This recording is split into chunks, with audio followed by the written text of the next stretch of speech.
Ladies and gentlemen, welcome to Northeast Asia Smart Cities Network pre-workshop hosted by World Smart Sustainable Cities Organization. I am Elena Cho, a program manager at WeGo, facilitating the program today. Today's pre-workshop will be conducted via Zoom platform, and it is also live streamed on YouTube. Participants are advised to mute your audio off and turn your camera off throughout the program. As explained on the screen, you can mute yourself and turn your camera off by clicking the icons in the left corner of your window.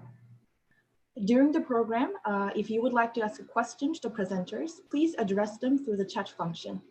At the end of every session, the collected questions will be addressed to the presenters. And please don't forget to indicate the presenter you're asking the questions to.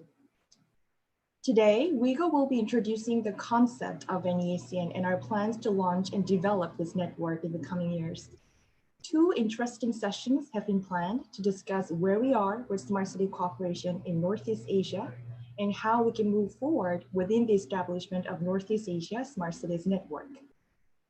Now, to begin with, I would like to invite Secretary General Tang Lang to deliver a welcome remark to greet all of you here with us today. Hello, everyone. Good afternoon. We are here today to talk about something that doesn't yet exist. But if it does, I believe it's good for the region and good for the people. Northeast Asia, if loosely defined as covers China, Japan, and Korean Peninsula, Mongolia, and eastern part of Russia, is home to about 1.7 billion people who produce roughly a quarter of the world GDP. Not to mention the economic dynamism, the region has rich cultural heritage and hardworking citizens who strive for better and happier life. That's why the region is abuzz with zeal for smart cities. Every country in the region is implementing a smart city master plans. But Northeast Asia lacks smart city collaboration. As a matter of fact, it lacks any significant regional cooperative framework. Compared to other regions like Europe or Southeast Asia, there is no salient economic or political multilateral superstructure. Does it mean that the region doesn't deserve such enterprise? Of course not. Then why not Northeast Asia Smart City Network? The idea came to me from two historical sources. First, the Hanseatic League in the medieval Northern Europe. The League of Hansa was an association of international cities back then. In its peak time, the League had about 200 city members in late 14th century. Guilders and merchants initiated the formation of the association, and it was an exemplary case of a public-private partnership. Second, ASEAN, the ASEAN Smart City Network. It was created 2 years ago by an agreement among 10 member countries of ASEAN. It is the first international network for smart cities.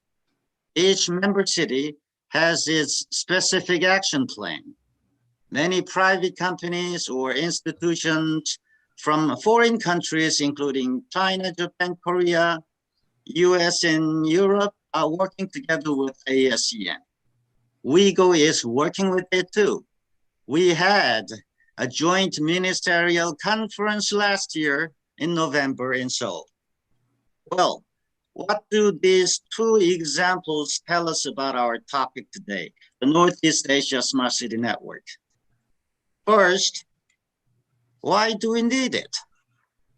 It's for the sake of prosperity of the cities in the region and ultimately for the happiness of the people. And second, if ASEAN could do it, Northeast Asia can do it. It was the central governments who initiated in the case of ASEAN. Well, does that model apply here too? Maybe or maybe not, but whichever way, WeGo wants to sow a seed and help it to germinate and grow. Third, how open is the NEASCN? I think The wider open, the better. The success of the Hanseatic League depended on the openness. It started as North German coalition, but blossomed when it embraced others. ASEAN is doing the same thing. Likewise, the NEASCN will start and grow with cities in the region and prosper with external partners later. Fourth, when will it be the right time to create it? My answer is the sooner the better. The momentum is already here, and my realistic expectation is that we launch the network when the virus is gone. And I hope it's going to be sometime, in the second half of next year. Last August, WeGo organized a China, Japan, Korea tripartite smart city online workshop. It was designed to nudge 3 governments to start collaboration in the field of smart city. Well, it was quite a splash, attracting a huge audience. We expect that the 3 governments will come up with some initiative soon. So what I'm saying here is that the developments with CJK Smart City Cooperation will spill over into NEASCN. Well, one might ask if it's aiming for North Korea. No, it's not. I know North Korea is trying to build and improve smart cities, and we do not exclude them here. But NEASCN is not for North Korea, but for the whole region. Now, I would like to thank you for participating in these meaningful workshops, and a lot of things should be discussed before we can set sail. So I expect insights and foresights from today's participants. Finally, I hope you stay safe and healthy, and I wish you 10,000 happiness. Thank you very much. Thank you, Secretary General Lee. Continuing from Secretary General Lee's greetings, I will be now giving a short presentation on WeGo and our vision for NEASCN. WeGo is an international smart city association established on the initiative of 50 cities in 2010. Our mission is to promote and facilitate transformation of cities to smart, sustainable cities worldwide by serving as their platform for networking, capacity building, project implementation, and more. The majority of our members are city and other local governments. We also have an increasing body of smart tech solution providers, as well as national and regional institutions that support cities in their advancement as smart cities. Our secretariat is based in Seoul, where our present city is located, and we have 5 regional offices around the world. In addition to our members, we are proud to have a strong network of partners such as the UN, EU, multilateral development banks, and other international associations. Every year, we are involved in anywhere between 20 to 30 activities to serve our members and expand our network. These activities include training programs, feasibility studies, and pilot projects, organizing and attending smart city events worldwide, and hosting of WeGo regular meetings. In response to COVID-19, we've launched the WeGo Smart Health Responder, where you can find a selection of best practice cases from national and local governments around the world. There are also webinars and other reported resources by WeGo and its partners. So I encourage you to check here and take a look at the past recordings if you didn't have the chance to see it live. Cities in need of medical equipment can make requests through the Smart Health Responder, through which WeGo assists in identifying suppliers and connecting them to anyone who asks. Another framework we've established is the WeGo Smart City Driver. It helps cities to finance and deploy their smart city projects, and it does this through a range of customized solution packages and matchmaking with strategic partners. The aim here is not to end with feasibility studies or pilot projects, but to support all the way to citywide implementation. We have 3 components that make up this framework, as you can see here on the slide. So to summarize, WIGO is a platform, a global network of partners for the improvement of cities around the globe. We provide service and access to inclusive events and business opportunities. We provide a solution through joint initiatives, R&D, and financial support. Now that you have more understanding about WIGO, I would like to move on to introducing our vision for any Northeast Asia Smart City Network. Northeast Asia, which includes China, Japan, Republic of Korea, Democratic People's Republic of Korea, Russia, and Mongolia, is now one of the most important regions in the world economy. And the national and local economies of this region are increasingly interdependent. A regional smart city network could take advantage of this momentum to improve the lives of citizens in Northeast Asia using technology as an enabler. The NEASCN would be an open-ended regional network of city and other local governments across the region to spearhead smart city development and manage inter-regional relations in the context of NEASCN. There are three main goals that NEASCN can achieve. Goal 1, knowledge exchange and cooperation on the smart city development. Members in the network can share best practice, develop action plans for smart city development, identify areas of overlap across action plans, and pursue joint initiatives toward project implementation. Goal 2, partnerships for consultation and funding towards feasibility studies and pilot projects. Members will have access to a worldwide network of legal members and partners, MDBs, development aid agencies, and other stakeholders in planning and investment towards smart cities as a donor and or beneficiary of feasibility studies and pilot projects. Support may be provided at any stage of a project from identification, appraisal, preparation, implementation, and operational and maintenance. Goal 3, bankable projects with private sector. Members will be match-made according to their needs and requests with smart tech solution providers that have expertise in a diverse range of smart city areas and can develop tailored solutions for citywide implementation. There are 5 key components of NEASCN, Smart City Action Plans, known as the SCAPs. These are to be developed by each member and it can be short or long-term, existing or planned. They will serve as the basis for members' activity in the context of NEASCN. Second is the NEASCN Framework, a separately assembled task force will establish a framework that outlines the network's key principles and functions, which will serve as a guideline for membership in cooperation with NEASCN. More on this will be presented to you near to the end of today's program. NEASCN annual meetings. In 2021, we will convene an inaugural meeting of NEASCN with all founding members and their governors, mayors, chairpersons of people's committees.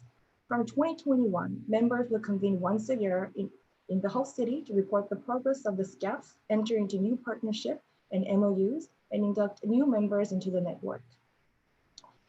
Last is a smart city driver. Introduced at the first part of my presentation, NEASCN members will have exclusive access to WIGO Smart City Driver. WIGO's overarching framework for cities to help plan, finance, and deploy their smart city projects through a range of customized solution packages and matchmaking with strike partners that can assist in citywide implementation. Taking advantage of this platform, an implementation-focused smart city cooperation can take place within NEASCN. Well, this is the gist of NEASCN that I would like to point out to you today. Throughout today's sessions, you'll be exposed to promising outlook of this region holds and discover how we can shape the direction together within NEASCN framework. Thank you. Now that you have the basic concept of NEASCN, let's move on to the next session, Smart City Network Partners in Northeast Asia. This session aims to set the common ground for establishment of NEASCN, assembling the representative of regional and international networks to advocate their dedication to support the regional cooperation under the scope of Smart City. Each representative will present the current development status, ongoing initiatives, and the expected vision for NEASCN. During the program, if you'd like to ask a question to presenters, please address them through the chat function. At the end of every session, questions will be collected and asked to presenters. I would like to remind the speakers to keep the presentation time under 5 minutes, and if you do go over, please do not be offended when I have to make an intervention to ask for a quick wrap-up, which is necessary for smooth time management of the program. We have 5 experts from regional and international networks in the region here with us today. For the first speaker, let's welcome Mr. Nobusuke Miyama, Program Officer at Trilateral Cooperation Secretariat, delivering the outcome of China, Japan, Korea Smart City Conference and Future Direction, which was co-hosted with WIGO in August this year. Mr. Miyama, are you ready for your presentation? Hello, can you hear me? Yes, perfectly well. Please go ahead with your presentation. Thank you. Good afternoon. My name is Nobusuke Miyama, Program Officer from Trilateral Cooperation Secretariat, TCS. On behalf of TCS, I'd like to extend my appreciation to WIGO for organizing this pre-workshop for Northeast Asia Smart City Network, as well as TCS this opportunity to share our activity regarding smart city. TCS is an intergovernmental organization established in 2011 in Seoul by 3 countries, namely Japan, Korea, and China, to enhance the relationship of the 3 countries and promote peace and prosperity of the region. TCS conducts various activities to facilitate mutual understanding and programmatic cooperation among different stakeholders of various sectors in the 3 countries and beyond. For instance, could you go back to the previous slide? Yes. For instance, TCS organizes public seminars to promote trilateral economic cooperation. Next, please. TCS also participates in trilateral ministerial meetings, such as Trilateral Foreign Ministers Meeting. In addition to these activities, Smart City is one of the new important horizons for TCS to explore for trilateral cooperation. As Smart City addresses many of the issues that 3 countries are currently facing, including aging society, digitalization, urbanization, green development, and climate changes. Next, please. This August, TCS and WIGO co-hosted first trilateral meeting on Smart City online. In this webinar, we invited representatives from capital cities, top smart city associations, and leading companies from Japan, Korea, and China to exchange knowledge and grab good practices and build up a trilateral momentum for organizing trilateral smart city forum near future. Next, please. As Smart City Association of 3 countries, China Center for Urban Development, CCUD, Smart City Institute of Japan, SCIJ, Smart City Association Korea, SCA, shared overall views of smart city initiatives in the 3 countries. Next, please. 3 representatives from each country's capital city, namely Beijing Municipality Government, Tokyo Metropolitan Government, and Seoul Metropolitan Government, were showcasing initiatives on smart city in each capital. Next, please. Leading companies, Alibaba, NEC, and Samsung presented their smart city business services, as well as shared their challenging issues, such as no unified standards of data and technologies, as well as building up profitable business models of sustainable smart city. Next, please.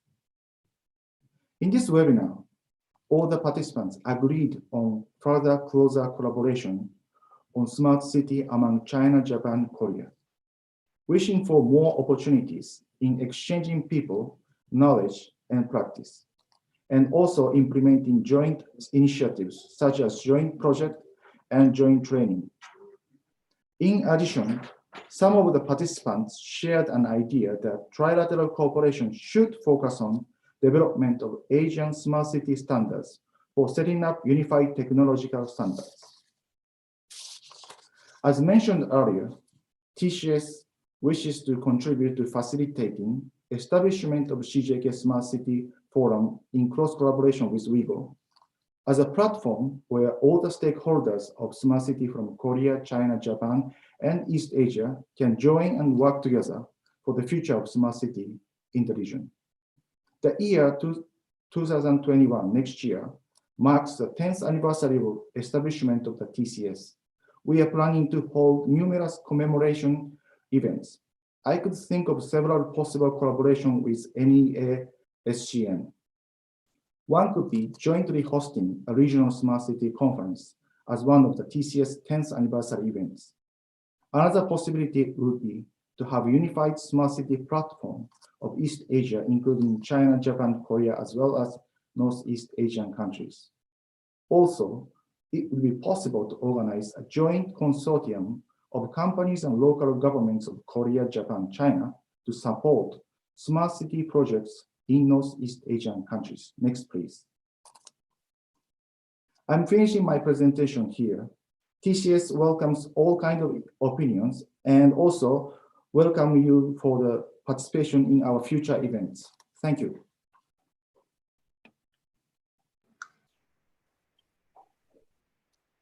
Thank you, Mr. Miyama.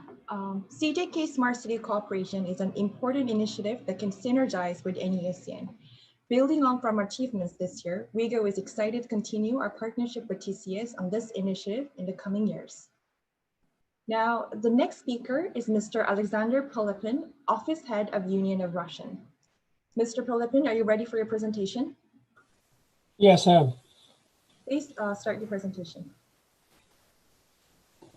Okay. Good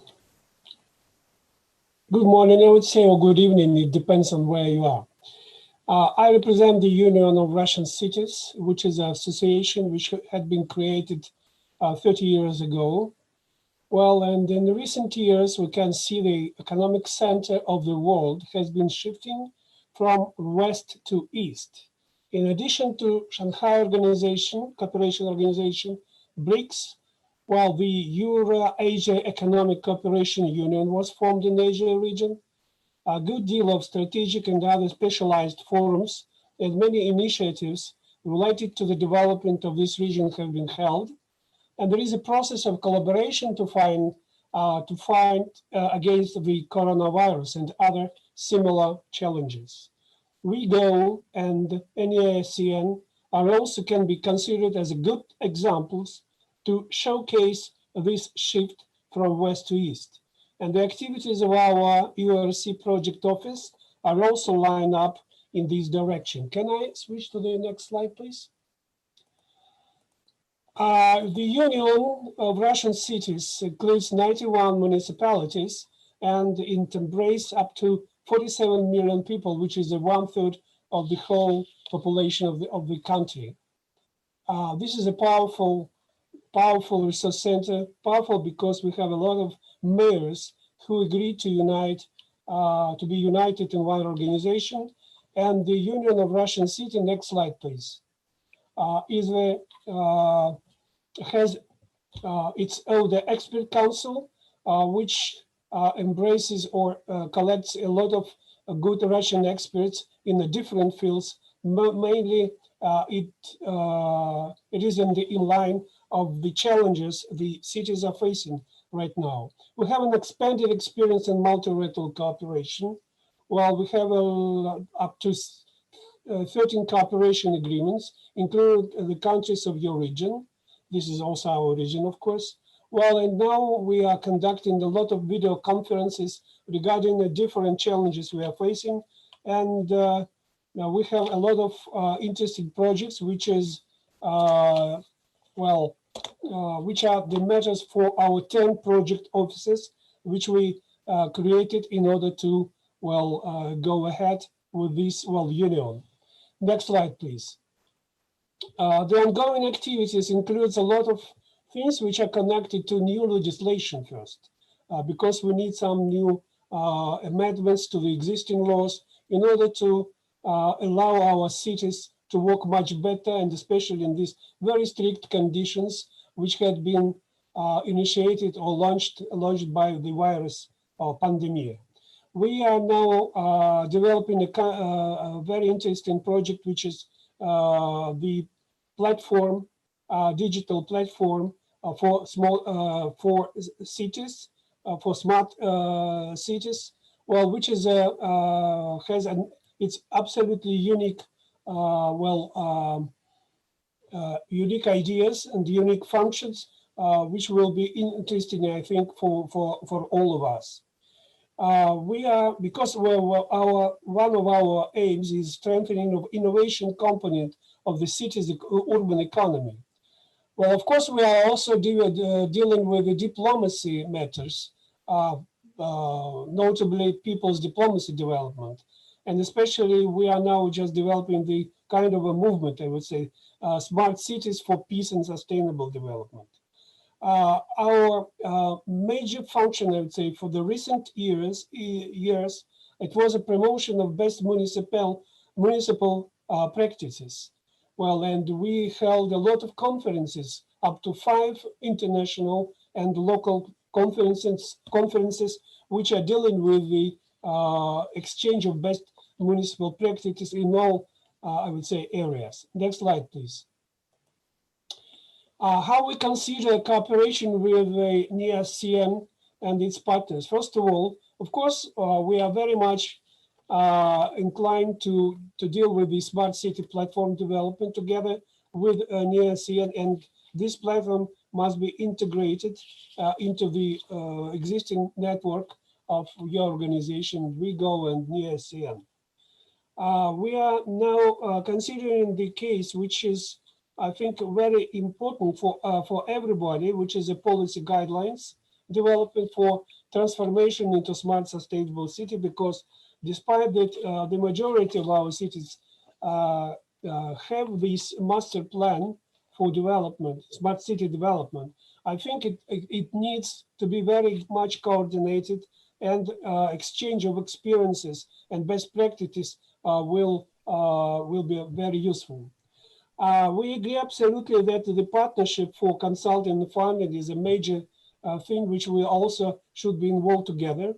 Well, we are very much interested in getting assistance, I would say, and support for such kind of a project as we now developing with the Ministry of Energy, which is support to hydrogen project, I would say. So to develop the so-called project which is dealing with the hydrogen cities development, which is a part of the smart city developments too.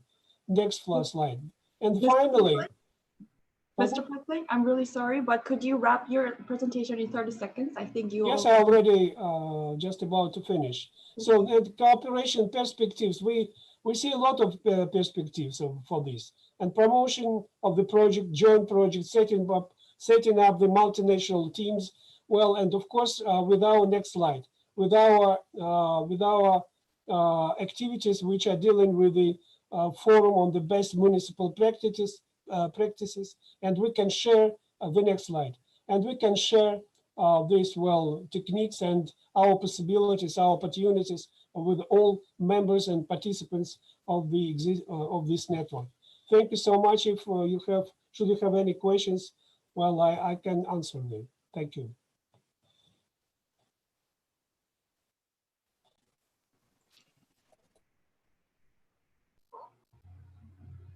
Thank you, Mr. Pepling. Especially thank you for delivering concrete cooperation perspectives for NEASCN. We will take note of your proposed ideas. The next speaker is Ms. Trenchalam, Director of Health Cities Network of Mongolia.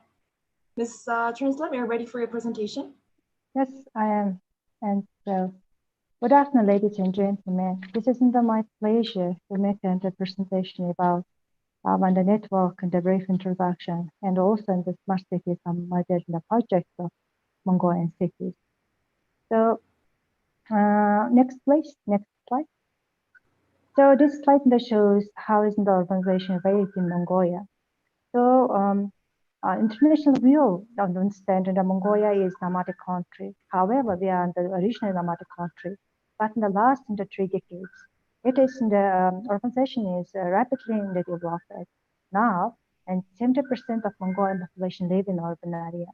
And then, for the capacity of Ulaanbaatar case, half of the Mongolian population live in there. And then, so currently we have the 21 provinces, 34 the big cities and towns, and also the capacity in Ulaanbaatar. So next slide, please. And so this slide shows our network activity direction and goals. And so we are basing on the healthy city concept of the WHO and UN Habitat. And so our NGO, the mission is to intensify the capacity of the health promoting cities and expanding and also increasing framework of health topics of city and number of the healthy cities in Mongolia. So also this slide that shows now in the activity direction. You can just see to in the activity direction. And so next slide, please. Next, please. And so currently we have the 18 in the member cities, 18 in the partner cities. Those in the cities located around the Mongolia. And so this slide also shows how is the smart city in the project in Mongolia. Some of the cities and the representatives already joined today NEASCN the pre-workshop. And so I would like to name the 4 of the cities, the smart city project. For example, the Ulaanbaatar city. For Ulaanbaatar city, they operated the information technology city in the local in the program between 2016 and 2020. That is very comprehensive and also very innovative local in the program and policy in Mongolia. And then the Han city. The Han city implemented smart health service in the project.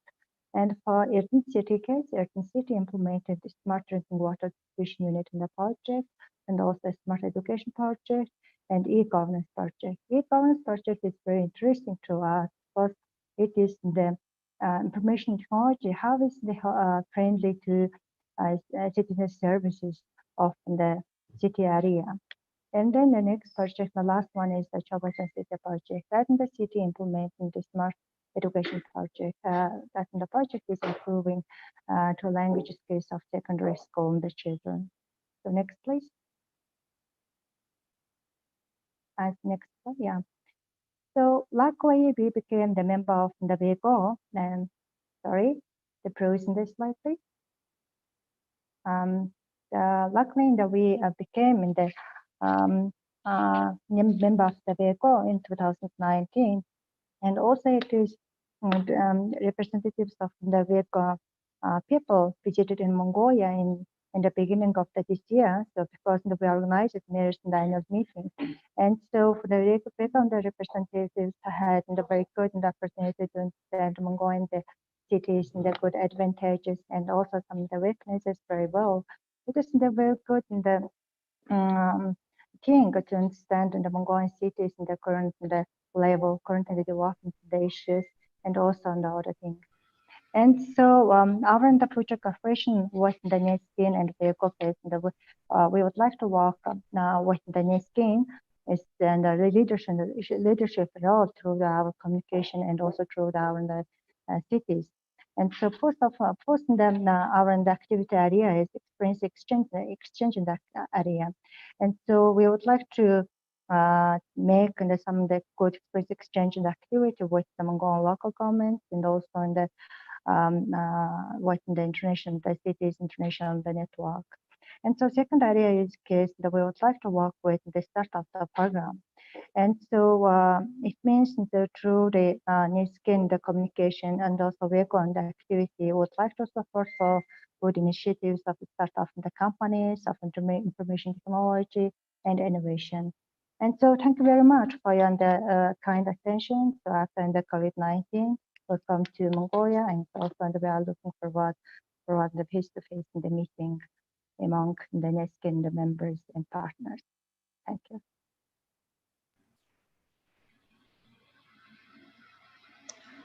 Thank you, Ms. Trenjalam. As our newly joined member, we have high expectations on our collaboration with HCNM in the coming years, considering the dynamics taking place in the country. We hope many cities in Mongolia can take advantage of NEASCN. The next speaker is Ms. Shinjin Park, Assistant Manager at Korean Land and Housing Corporation, delivering Korea's Smart City Corporation. Ms. Park, are you ready for your presentation? Yes, I am. Thank you. Thank you. Please go ahead. Good afternoon. I'm Shinjin Park from Korea Land and Housing Corporation, briefly LH. I appreciate this opportunity to present about LH and how we can cooperate through the NEASCN. Next, please. For those who are not familiar with LH, it's a state-owned enterprise of the Republic of Korea under the Ministry of Land, Infrastructure and Transport, with a clear mission to promote efficient use of national land and provide decent and affordable housing. Next, please. LH is a public developer that realizes national policies and implement government projects. And we've developed over 900 square kilometers of land and 2.8 million of homes in Korea so far. Next, please. LH is currently either participating, next please. Yes, thank you. LH is currently either participating or considering participation in over 30 projects in 17 countries as marked on the map. The previous one with the map. The previous slide, please. Yes, thank you. In the region of Northeast Asia, we're involved in 3 projects at the moment, and one of them is related to smart city development.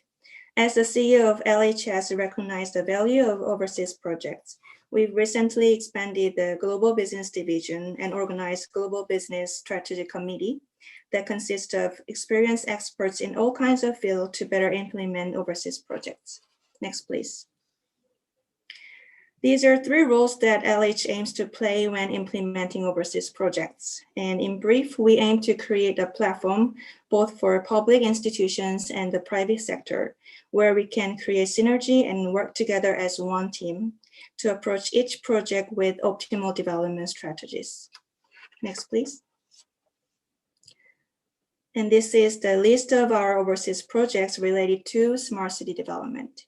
Some of them are in progress, which means going through the internal process of investment screening or getting development permission from the corresponding government. One of them is in the Northeast Asia, which is KICP, Korea-Russia Industrial Complex in Primorsky Krai, Russia. We hope to have more opportunities for cooperation in this region as NEASCN is established. Next, please. Let me explain a little more about the KICP project. Primorsky Krai is located in the very east side of Russia, close to the borders with China and North Korea. The project site is 17 kilometers away from Vladivostok International Airport, and the site area is 50 hectares. Our counterpart organization in Russia is Far East Development Corporation of the Russian Federation. And we are in process of preparing an implementation agreement according to which they will provide the land and construct off-site infrastructure, whereas LH will be in charge of the site development, including on-site infrastructure, and establish a foreign corporation in Russia to facilitate implementation of this project. Next, please. Finally, I would like to share some expectations for NEASCN. Besides implementing development projects, LH has been also carrying out a number of invitation programs for a period ranging from several days to even months, in cooperation with KOICA, Korea International Cooperation Agency, and UN Habitat, and so on. Through these programs, over 1,000 public officials from various countries have visited Korea so far to see and learn about K-Smart City. And we've actually initiated cooperation in discovering and promoting potential projects with them. We expect that NEASCN will support and encourage more exchange of knowledge, leading to future cooperation. Also, being in partnership with a number of Korean consultants and contractors who have extensive experience relevant to smart city development, we'll be able to contribute to introducing proper partners through NEASCN according to the areas of smart city solutions. And we hope to provide them with business opportunities in the overseas market and ultimately offer optimal solutions to the cooperating countries. Thank you for your attention. Thank you, Ms. Park. We believe LH is one of the most important stakeholders that can add dynamics to the NEASCN, and hope we can continue our collaboration together in establishing this network. Now, I would like to invite our last speaker, Mr. Tang Lang, a Deputy Director at Center for Livable Cities, delivering his experience in ASEAN example and implications on NEASCN. Mr. Tang Lang, are you ready for your presentation? Yes, thanks. Thanks so much for the invitation. I'm Tang Lang from the Center for Livable Cities. So the ASEAN Smart City Network, or in short ASEAN, was set up by Singapore when Singapore was the ASEAN chairman in 2018. Next. So there are many common challenges to our cities, such as traffic congestions, urban sprawl, pollution, waste management, climate change, so on and so forth. So with this as a background, the ASEAN was set up to be a regional ecosystem to synergize smart city development across ASEAN. So while ASEAN is a diverse region and different ASEAN cities would define smart city differently, the ASEAN cities generally are aspiring to move towards one strategic direction, which is to draw greater value from technology and smart solutions to enhance the city operation and the citizens' life. So this is important as the use of technology is a means to achieve an end, which is improving people's life in ASEAN. Next. I would like to offer 3 key lessons from the NEASCN experience. So lesson 1, national city level conversation. So each ASEAN member state is represented by a national representative, and each ASEAN ASEAN member city is represented by a chief smart city officer. So what does that mean to NEASCN? Firstly, the model promotes a more coordinated approach between national and city government. This is first of its kind in ASEAN, facilitating discussion at both the national and city government levels to address urban development using technology as an enabler.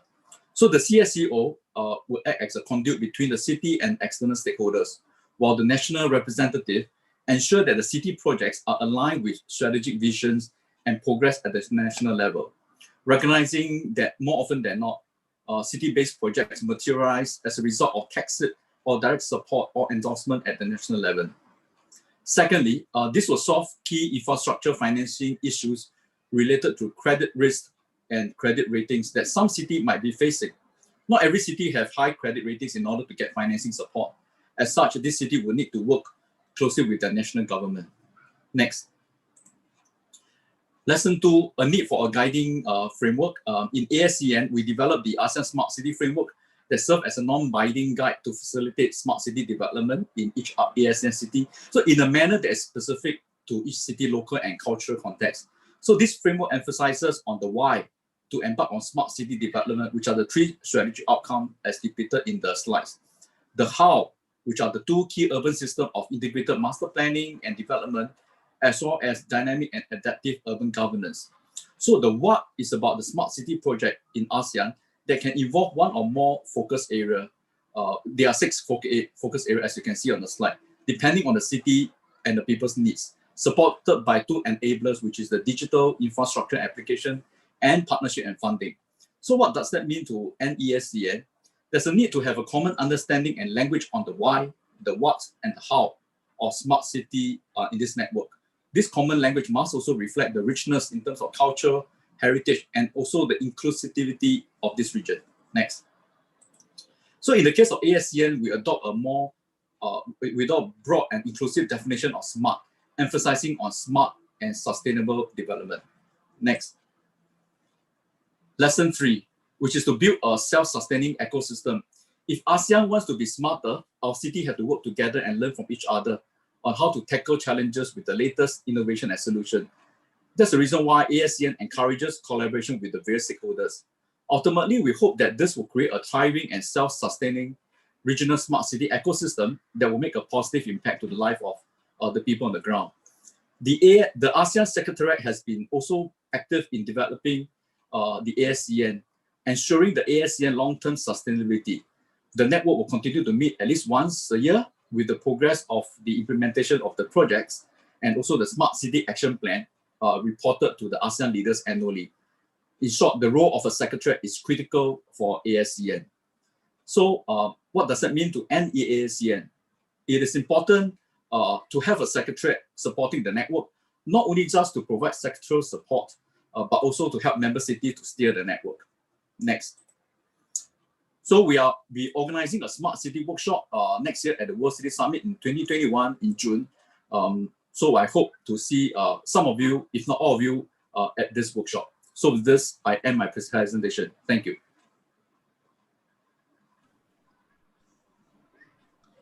Thank you, Mr. Tang Lang, for the insightful presentation. ASEAN has been a model example for NEASCN, and having you as a member of NEASCN task force will bring meaningful outcomes to development of NEASCN. Thank you. A short Q&A session was prepared and we have received many interesting questions from the audience. However, due to the time constraint, we will continue with the next session right away and address the questions at the end of the program altogether. Thank you presenters again for the insightful discussion we have today. Now this will be the end of session one and we will move on to session 2. In the next session, the invited speakers will be discussing on the ongoing smart city projects in Northeast Asia, and financing experts will be elaborating on the project financing part of the collaboration. For this, I would like to introduce Mr. Todor Mirzanov, our Corporate Partners Lead Officer at WeGo, who will be moderating this session. Please welcome Mr. Mirzanov.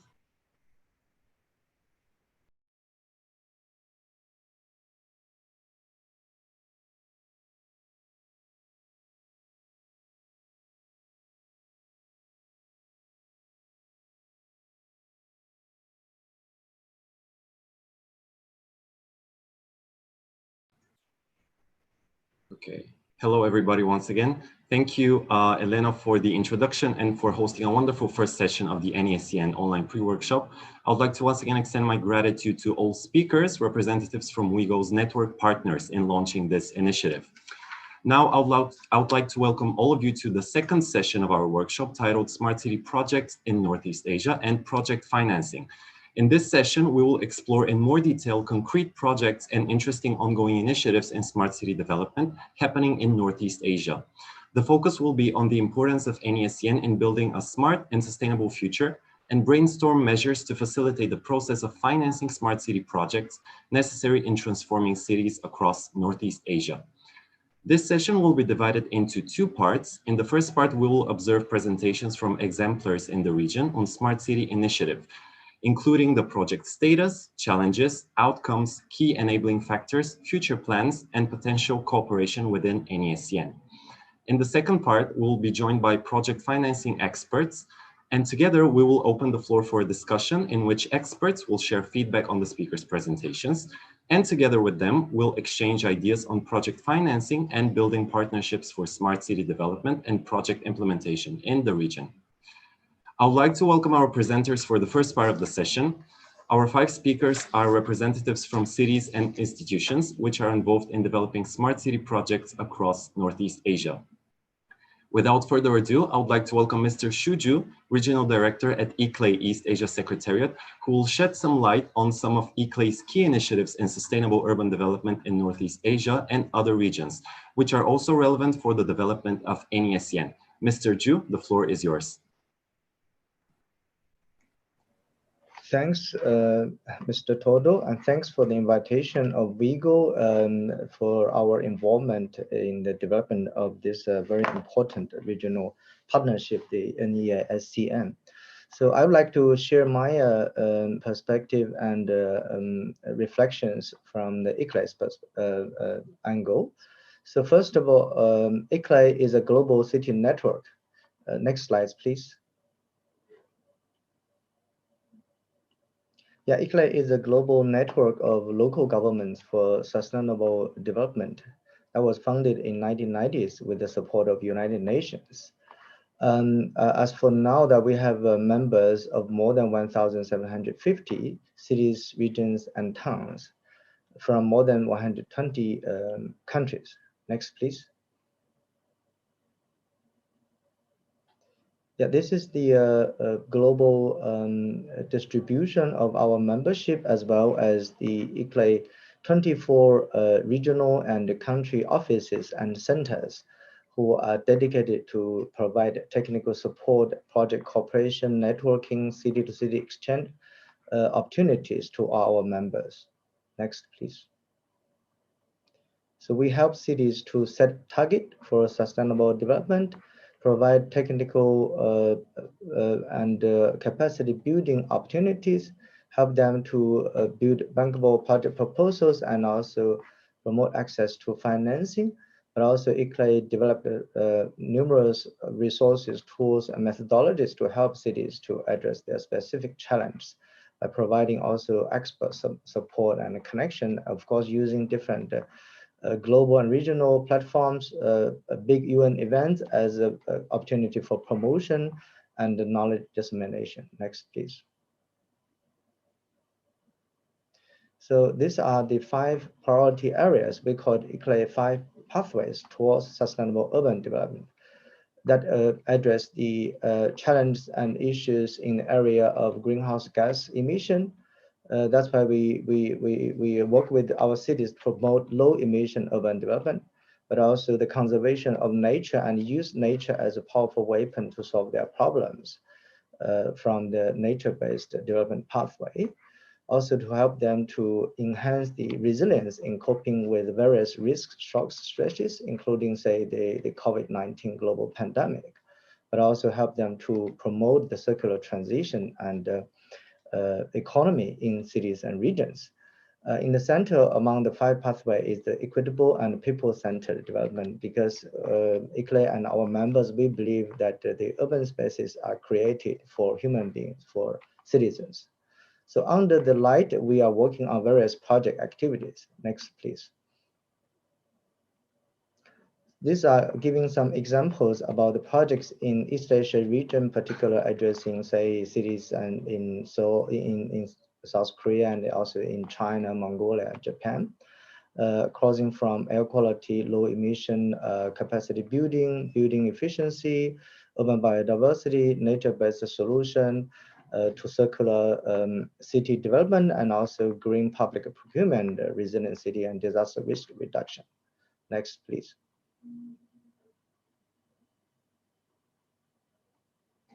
I want to give quick examples about a few projects that are of reference to the NEASCN. The first one is about the ICLEI's role in promoting and facilitating the global partnership on local and subnational action for biodiversity. This is actually in the framework of the United Nations Biodiversity Convention. And under that framework, that ICLEI and partners jointly established this global partnership. Our fellow speaker from Singapore probably know that Singapore has been also active contributor and also our close partner. Under this partnership, we developed together this annual cities biodiversity outlook, but also promoting the Singapore Index on cities biodiversity, and help local governments in developing their local biodiversity strategy and action plans by producing guidelines and capacity building training opportunities. But back to back with the biodiversity conference of parties, that we also, as a key organizer, host the Global Biodiversity Summit of local and subnational governments. So the 7th summit will take place at the CBD COP15 in Kunming in May next year. Next slide, please. And here I give a few examples of our tools, guidelines, and also planning tools for the local governments to use under this partnership. Next, please. Yeah, another project or partnership is the so-called East Asia Clean Air Cities Network. This was started as a technical program called the East Asia Clean Air Cities since 2016. So far we have now 10 local governments, including cities and regions, joining as members from the 4 East Asian countries, as seen from here. A number of them are from China. But all the cities are facing the common challenge of urban air pollution. That's actually a partnership exactly addressing the challenge and the concerns to help cities to have access to applicable technical solutions, but also enhance their policy and technical capacities, sharing knowledge and good practices among each other. So we have organized a number of events annually, and also support both the Clean Air Forum in Seoul and in Beijing, and also other technical events. Next, please. Mr. Chu, just a reminder that we can wrap up in about 30 seconds. Thank you. Okay, thank you. So these are the activities that under this Clean Air City partnership. So next, please.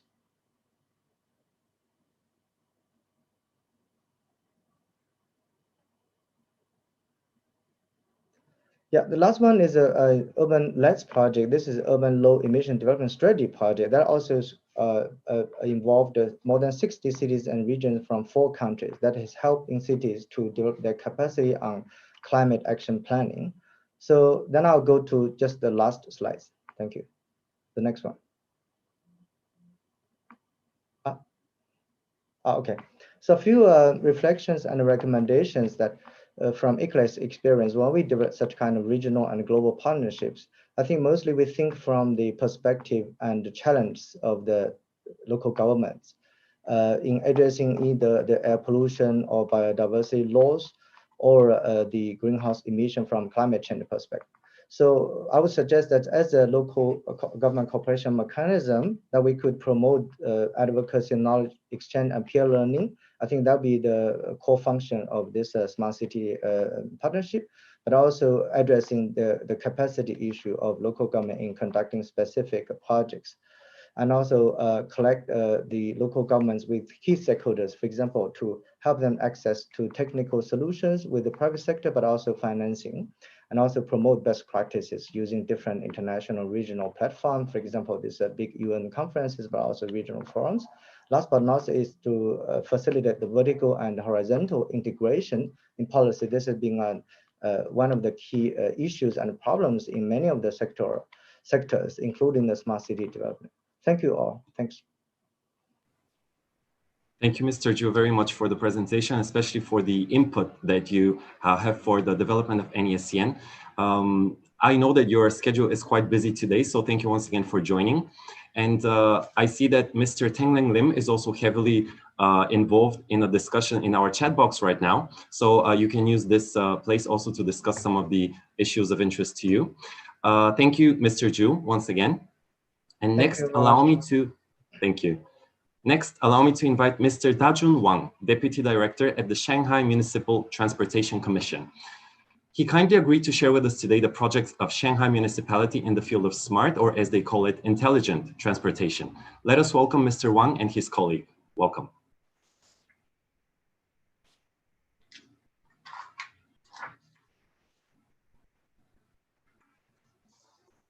Mr. Wang, whenever you're ready, you can proceed with the presentation. Thank you. Can you hear me? Can you hear me now? Can you say that once again, please? 谢谢主持人，大家好，我是上海市交通委员会科技信息处副处长王大军，很高兴跟大家分享上海智能交通建设的情况。So good afternoon. My name is Wang Dajun. I'm the Deputy Director of Science, Technology, and Information Division of Shanghai Municipal Transportation Commission. Today, I'm very happy to share with you our Shanghai Smart Transportation System. Next, please.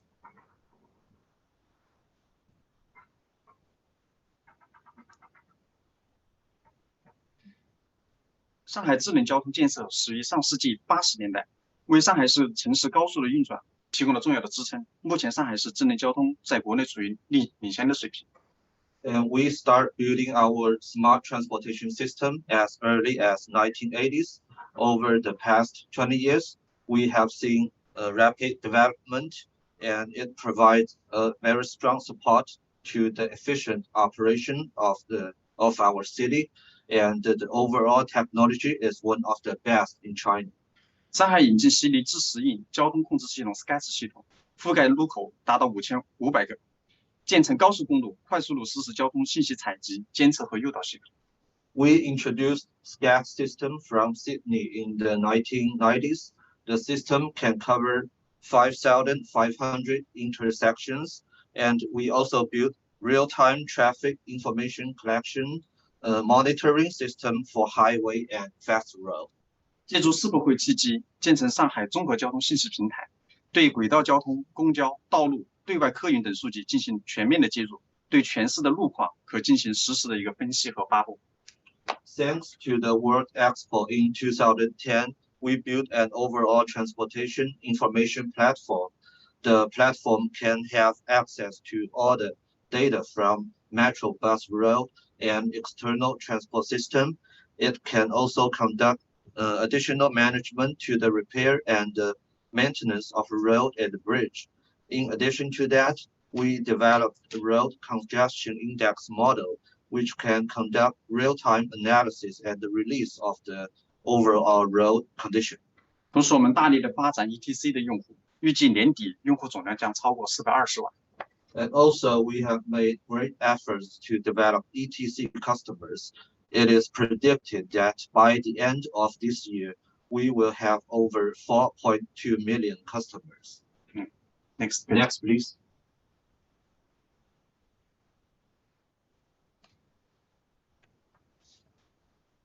通过广泛应用地面公交智能集群的调度系统，空港和海港大力推进了单证的电子化，通关的无纸化进程。And the surface public transit smart dispatch system we developed have been widely available to the major public transit operators.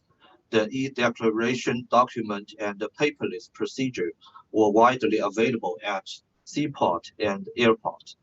建立了虹桥枢纽与交通指挥中心以及出租公交轨道等运营企业的信息的互通的渠道，建成地下空间的步行引导系统、共享停车资源系统等，实现了大客流的数据的分析、预案的管理、辅助决策等功能。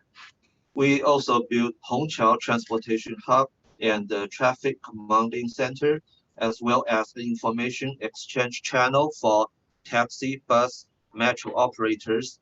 We built underground pedestrian guidance system, bike sharing system, and etc.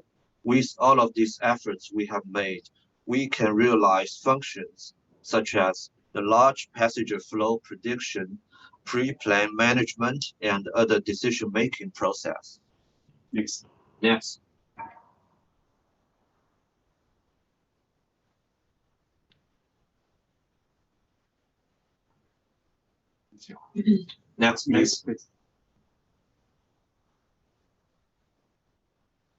通过多种手机的应用程序，为市民提供轨道交通出行规划及实时的运营信息、出租预订信息、长途购票等服务，设置了电子公交站牌、公交电子站杆9000座，为市民提供了公交实时到站的预报信息服务。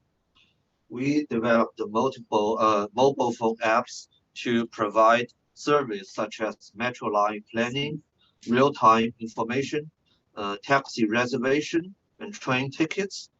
We installed over 9,000 public bus e-signs and posts, which provide great convenience to citizens.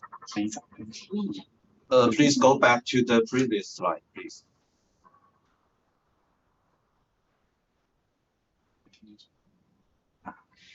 截至今年10月底，上海的开放智能网联汽车测试道路530.7公里，对20家企业发放129张测试牌照。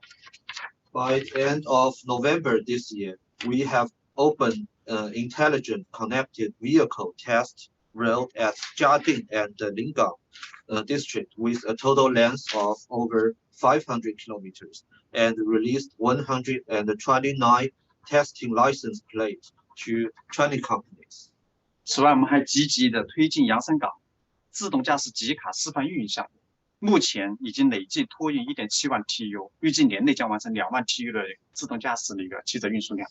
And in addition to that, we conduct autonomous container truck demonstration project at Yangshan Port with overall 17,000 TEUs of containers have been moved, and with a total of 20,000 TEUs will be moved by the end of 2020. 通过推出上海交通卡 APP 和手机 NEC 扫码支付功能，目前本市的公交线路、轨道交通线路、轮渡均可实现二维码支付。The Shanghai Transport Card Company released app and the NFC scan payment service several years ago. Currently, all the public bus lines, metro, ferries can have access to the QR code payment. Next. Thank you, Mr. Wang. I think we can proceed with wrapping up the presentation. Thank you. Okay. 上海交通一直秉持开放的态度，希望与 NEASCN 区域内的各国交通同仁通过国际会议、现场技术考察等形式进行案例的分享和探讨及其技术合作。We have always taken an open-minded approach toward cooperation and really hope that all the parties within the NEASCN region could conduct more case sharing and technical cooperation by hosting more international meetings, on-site visits, and etc. like this. 刚才 PPT 里面提到的有关上海智慧交通相关的内容，包括城市公共交通和港口，围绕智能、绿色、新技术、新发展等。我们希望微狗组织相关的交流活动，组织 NEASCN 区域内的相关交通同仁多交流、多沟通。谢谢。The contents we have mentioned in the presentation, including smart technology, green development in urban transit and the port industry. We hope that in the future, WeGo could extend more activities like this to expand our future cooperation. Thank you.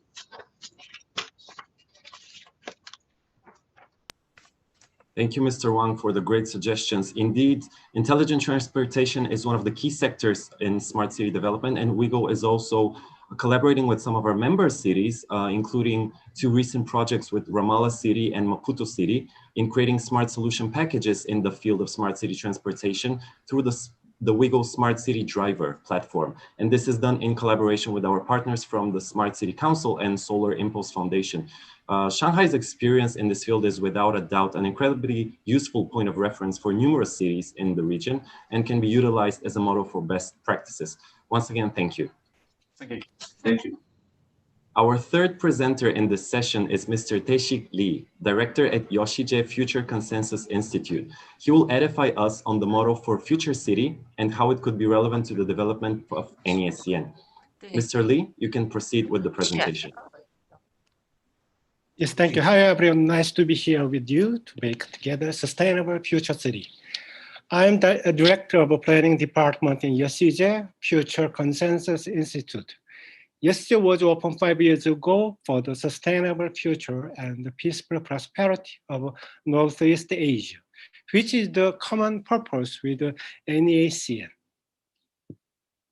The major research subjects are future city, cooperation of Northeast Asia in city and energy, and future industrial solutions.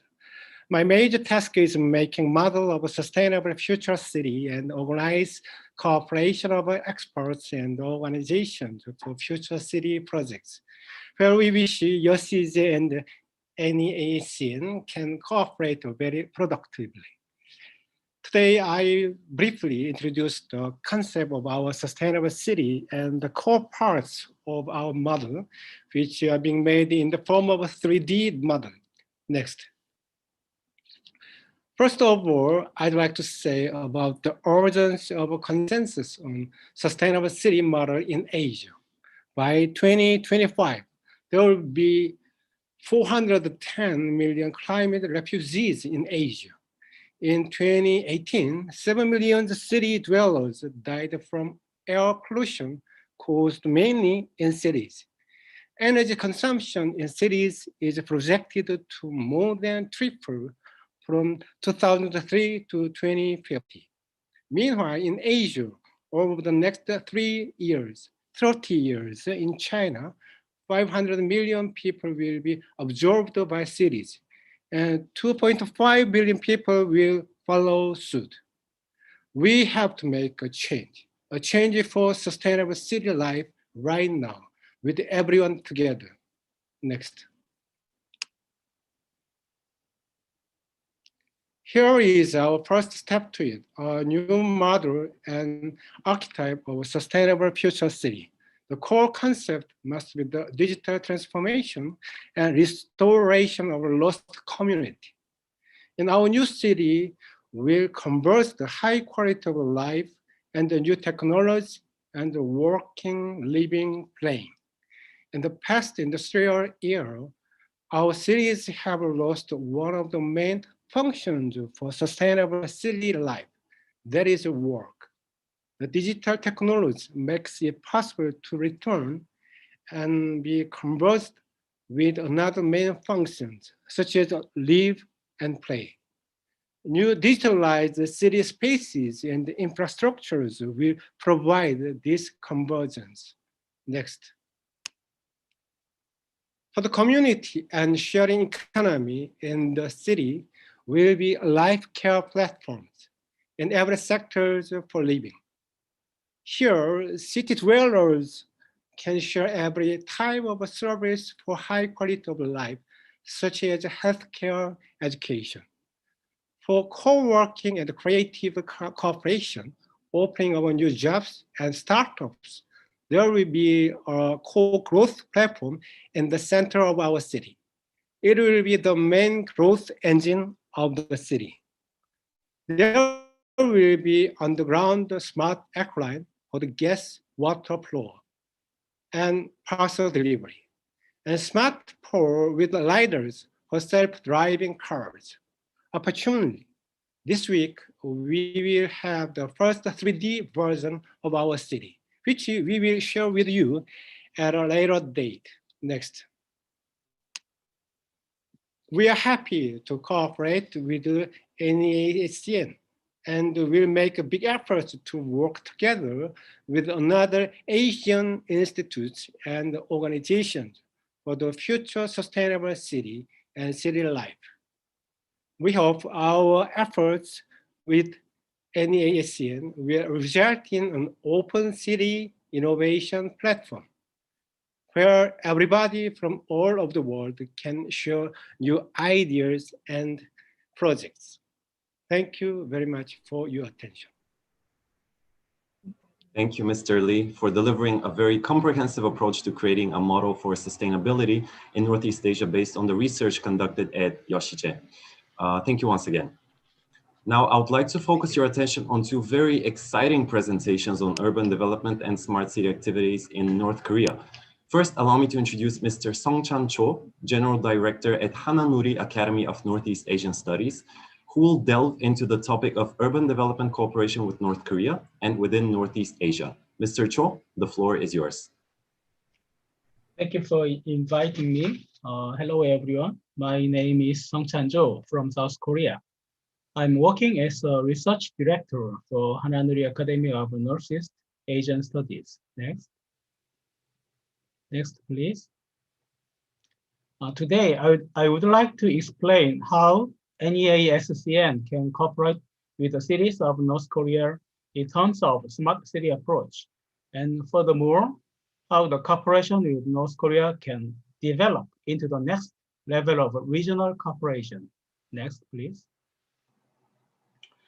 North Korea has a desire for leapfrog development. The concept has appeared for the first time in Nodong News in 2000.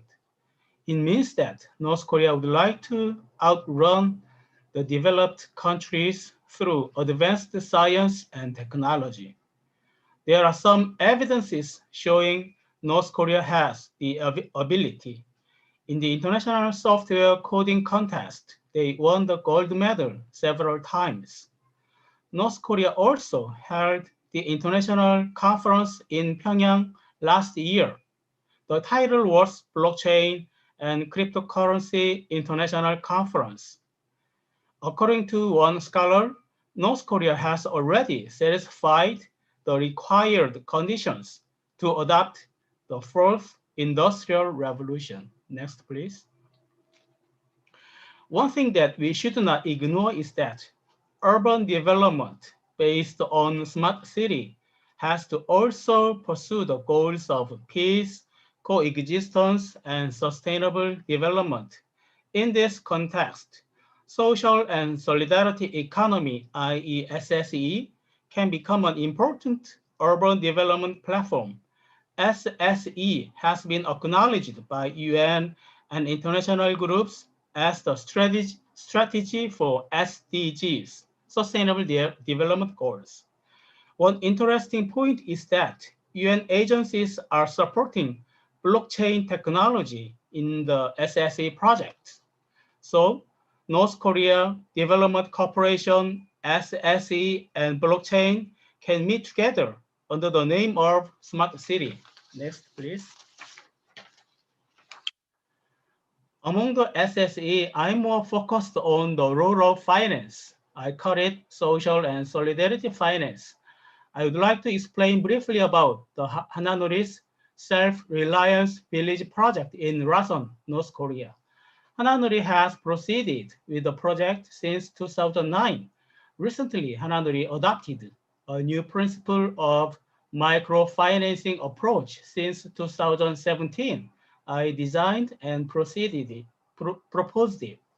Actually, almost the same approach had already been adopted by IFAD, UN agencies, and Maranatha Trust, and were reportedly successful. From Hananori's experience, we are conducting a research project of municipal government in this. Social and solidarity finance is the center of the model, and we are planning to combine with blockchain technology. Next, please. I think the development cooperation with North Korea with the smart city approach can develop into the next level of regional cooperation. And I think the theory of Oriental peace suggested by An Jung-gun in 1909 has the modern DNA of regional cooperation and also smart city. Next, please. In relation with the theory of Oriental peace, the Tuman River Area Development Program hosted by the UNDP in 1991 was the first step of regional cooperation, and GTI was the second one, but both deterred due to the withdrawal of NK. And now, under the China's initiative, International Tourism Cooperation Project is proceeding in the border area. But the smart city approach has not yet directly related to this project. Next, please. I would like to conclude my presentation. North Korea wants the approach of a smart city, and they also has the ability to adopt it.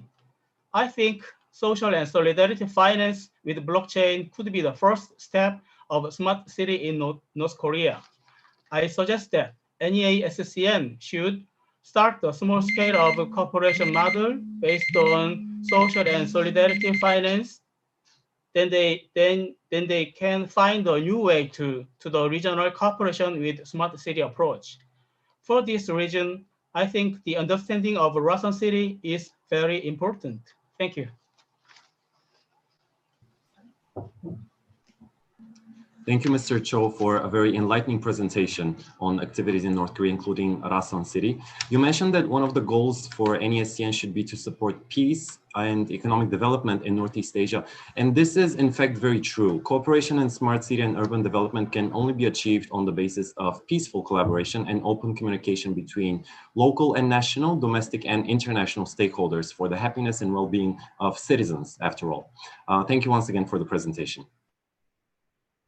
And our last presenter in part one of this session is Mr. Calvin Chua, Associate Head of Programs at Chosun Exchange, a very prominent organization developing hands-on exchange programs and training curriculums conducted with North Korean officials to foster economic development in the country. Mr. Chua, it is my pleasure to welcome you. You may continue with the presentation. Thank you. Hello, everyone. Good afternoon. My name is Calvin Chua from Chosun Exchange. Thank you very much for inviting us to share some insights on North Korea. Next slide, please. So Chosun Exchange is a Singapore-based NGO that has been building up an entrepreneurship ecosystem in North Korea for over a decade. To date, we have trained around 3,000 North Koreans in business, economics, and development policies. Next. And so we conduct workshops in Korea, overseas, and more recently, we've experimented delivering workshops through online channels. So to date, we brought over 120 foreign workshop leaders and business leaders around the world to teach our programs in country. Next. So our focus is really training on both the macro and micro level, focusing on economic policies and urban development at the macro level, and business skills and entrepreneurship at the micro level. Next. So one of the significant projects that we've been areas that we're focusing on is Gangwon Province. Next. For those of you who know, Gangwon Province is a region that has been separated since the Korean War. So on the South Korean side, it is characterized by mountains where the Pyeongchang Winter Olympics were held, and it has a long coastal belt. And on the North Korean side, the state has been investing a lot of resources into the development of this province, including the development of the Masikryong ski resort and the Wonsan Kalma tourism zone. Next. So our training program in the region has been focusing on urban policies and land development. We have conducted training in Wonsan, a coastal city on the East Coast. Next. And also in 2014, we brought North Korean policymakers to Vietnam and Singapore to learn about tourism development, township planning, and land use policies. Next. More recently, we concluded a research and developed an economic roadmap for Kangwon Province.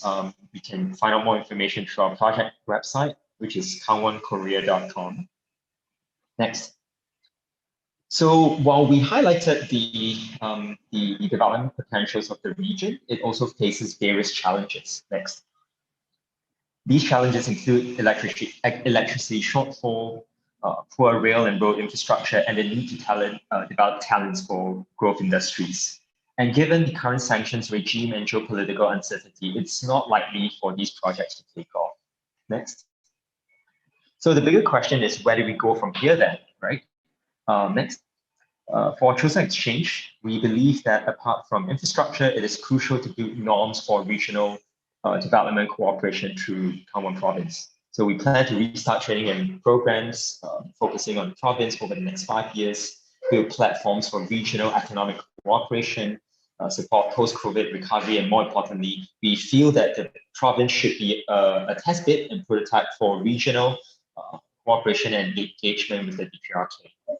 Next. So to date, we have conducted site visits to San Kama Peninsula and Kumgangsan in November 2019, and we are currently developing an engagement.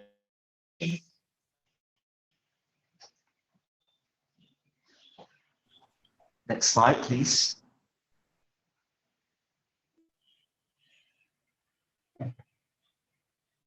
And can we hit to the next slide? Thanks.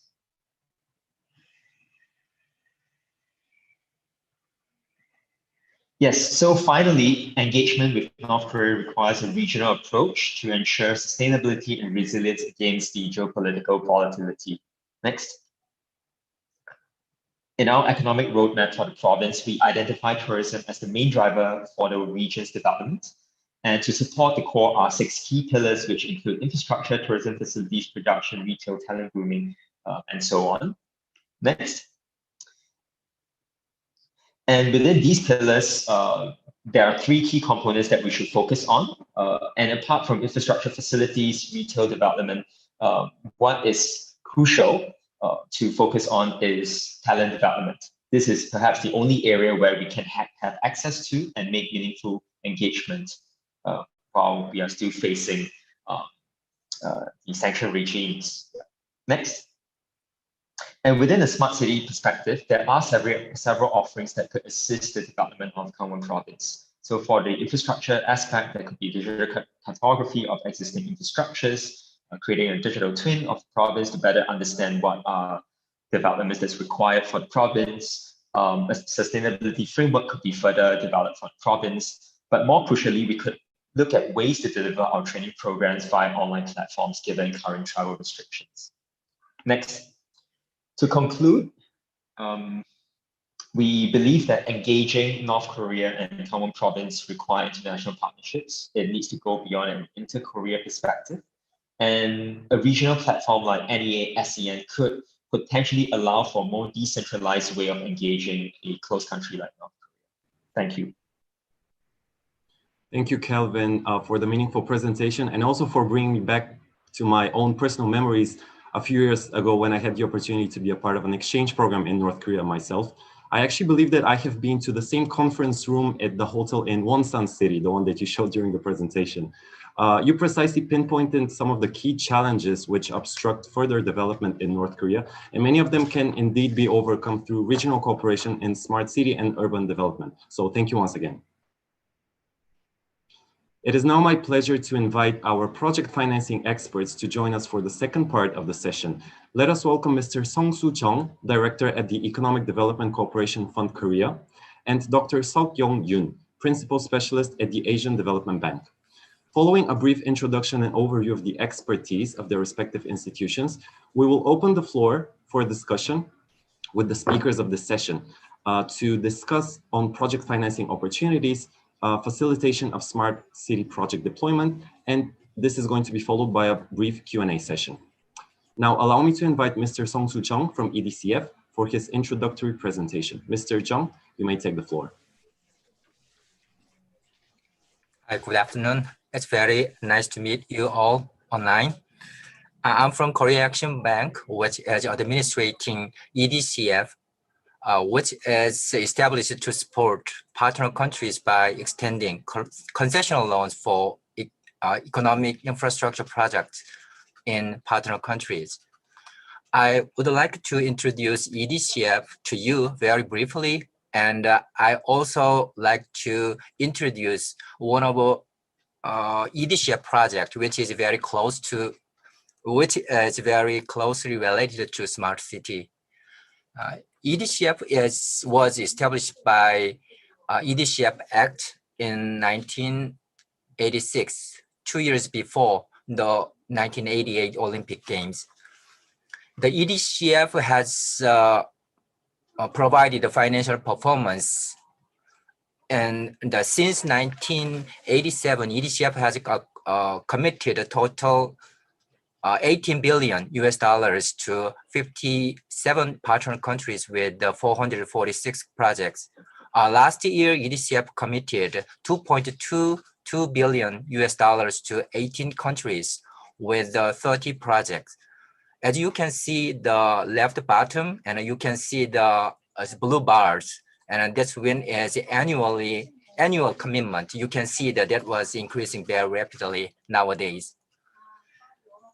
EDCF's operation system and procedure is almost the same as those of ADB. The only difference is that I think it's the concessional level is much better than the loan from ADB, but yes, the loan size is much better because any developing countries wanted to have as a big size project, and then I think it's the ADB is better partner, and also sometimes we can work with ADB. So I think it's the co-financing is available also, and then I think we can also contribute to the smart city project with the ADB also.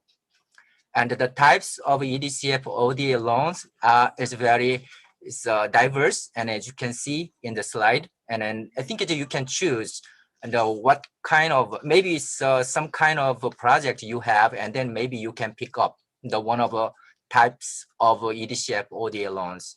And the procedure related to EDCF ODA loans are very close to those of ADB, and you can see that is the procedure is very simple. And what else the Korea Action Bank can provide is very interesting thing is the first one, the knowledge sharing program, policy consulting. This is a grant program. And then if you have some project, as we already had the presentation from several the institutions, and then maybe you can see, or maybe you can make use of the policy which is implemented in Korea, and maybe, for example, from the Seoul local government also. And then it's you can use this program, and then maybe you can receive the policy consulting, and also you can establish a certain national program to carry out one of the themes or one of the project of a smart city.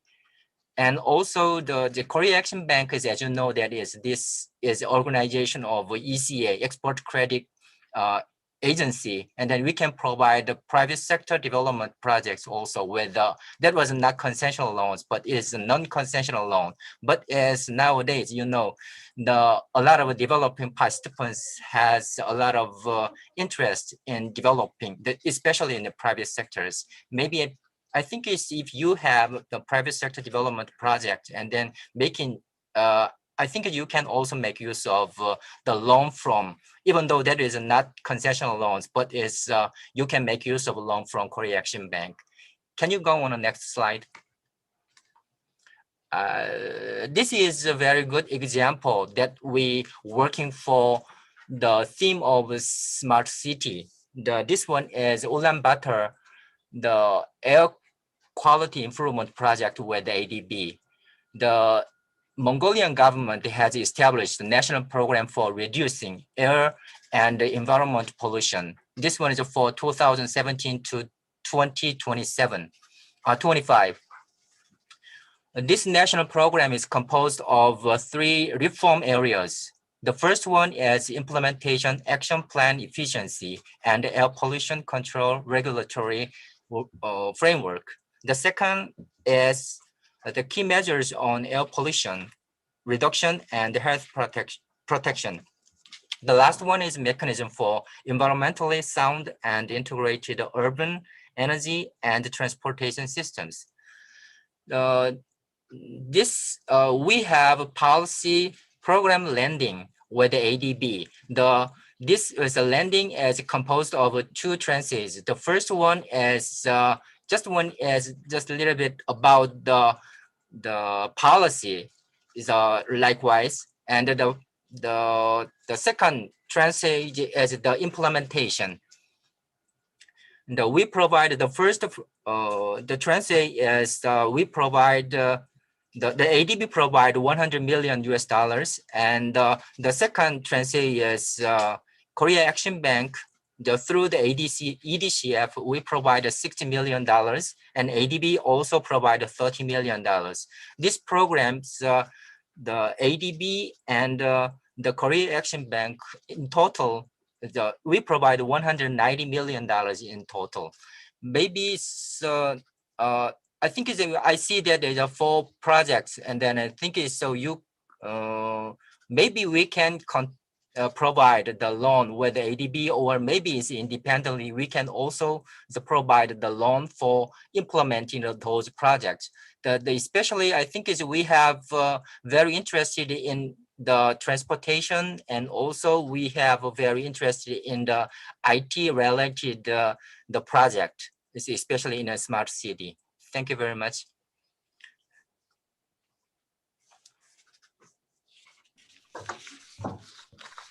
Thank you, Mr. Zhang, for sharing details about the project in Mongolia, especially, and for sharing what EDCF can do in support for smart city projects. Now, let me invite straight away Dr. Seok-Young Yoon from ADB as well to give his introductory presentation, and then we'll proceed to discussing some of the key points from this session. Dr. Yoon, if you're ready, you can proceed.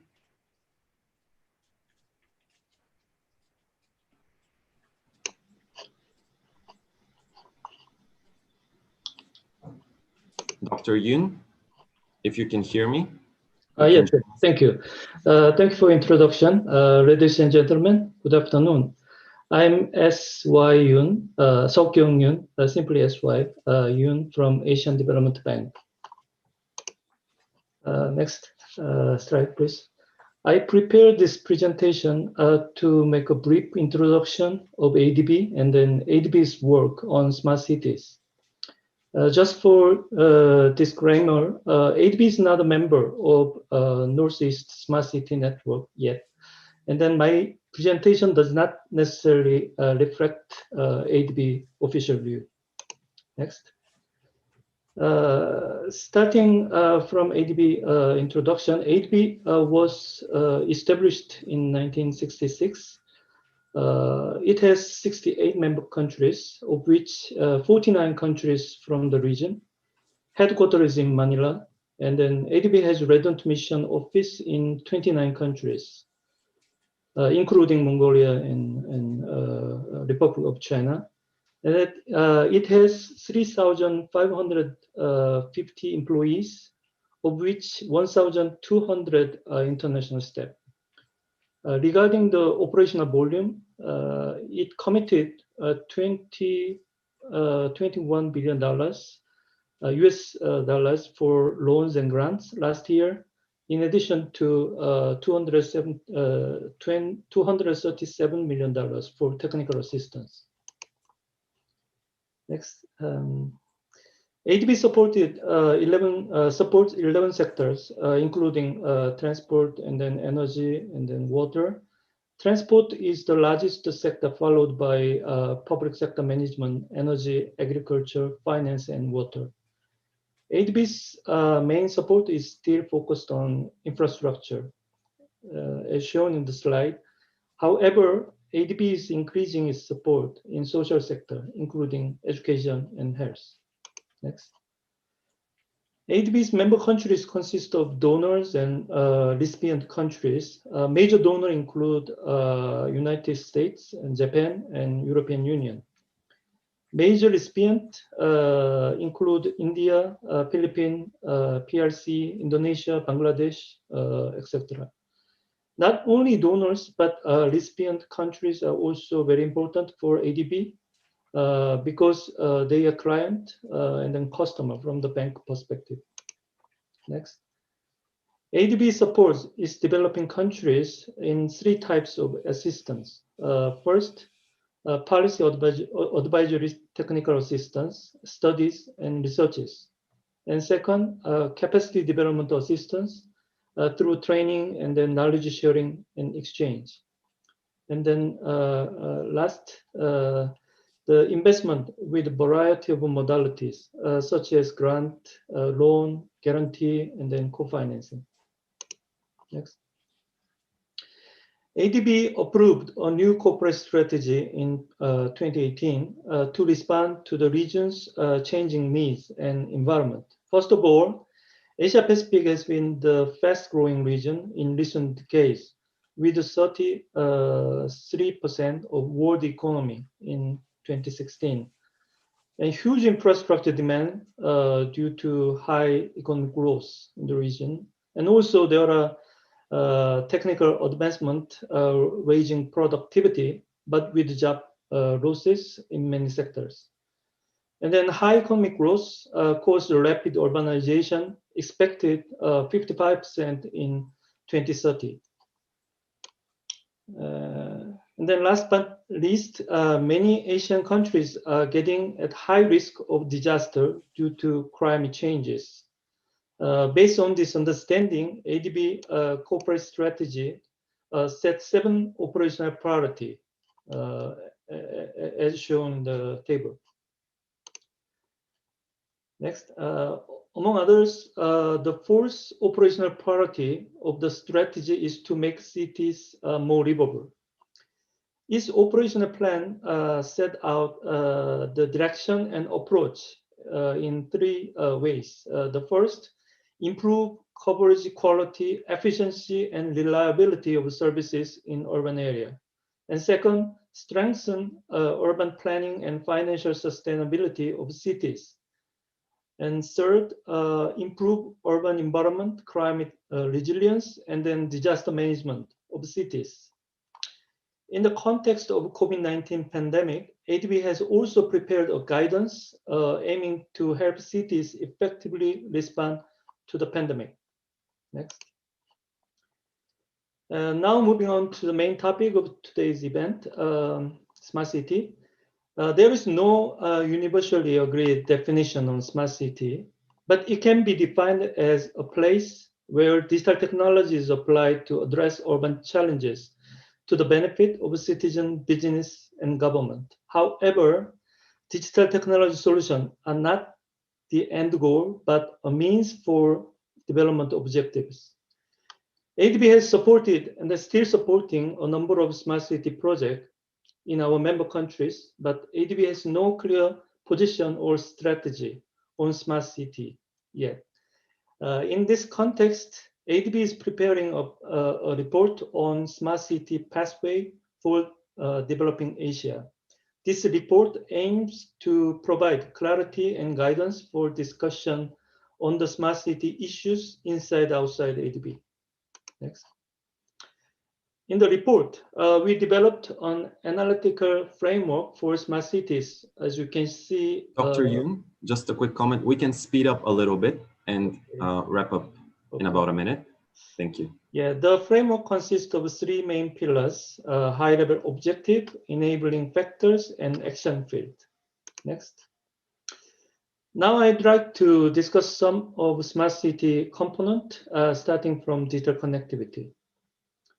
As you can see, cellular mobile connectivity is almost fully penetrated, but only 11% of the world population can access to 3G network, and then only 53% of population can use the internet. And second, geospatial data infrastructure. This is the main component, information infrastructure for smart cities. Geospatial information is necessary and critical for all kinds of government activity, as well as development projects. Just for example, national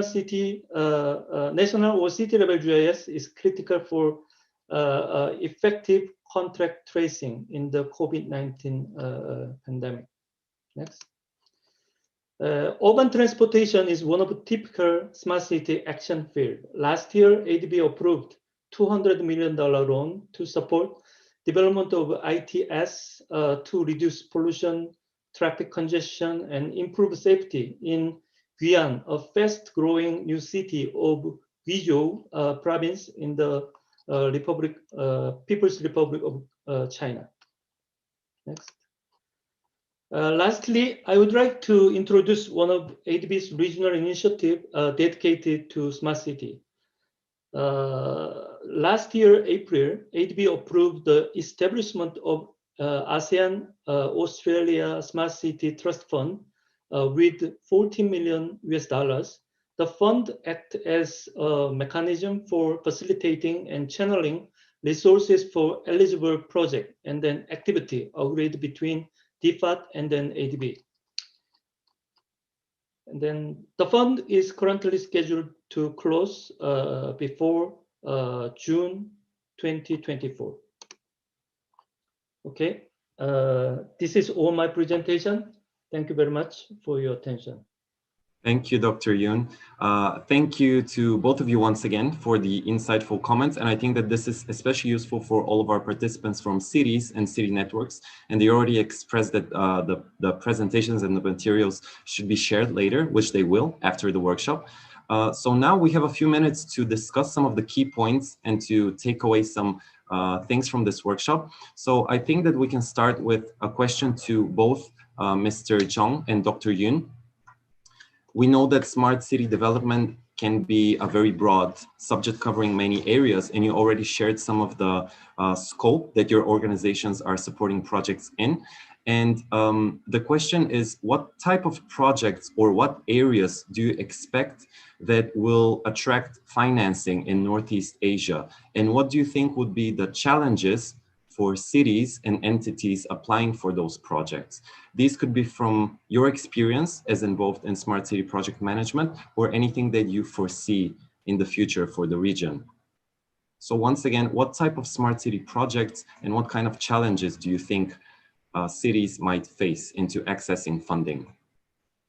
I think we can start with Mr. Chung.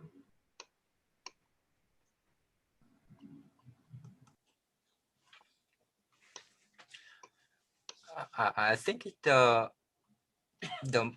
many local cities or they wanted to have a smart city, but as the main point that I think it's one of the big obstacles to get a fund is that they don't have the national smart city development plan. That was just to have their in mind, but is if they can get the fund or financing from ADB or EDCF, I think they should have established a national program how to develop the smart city, their own the cities in their nation.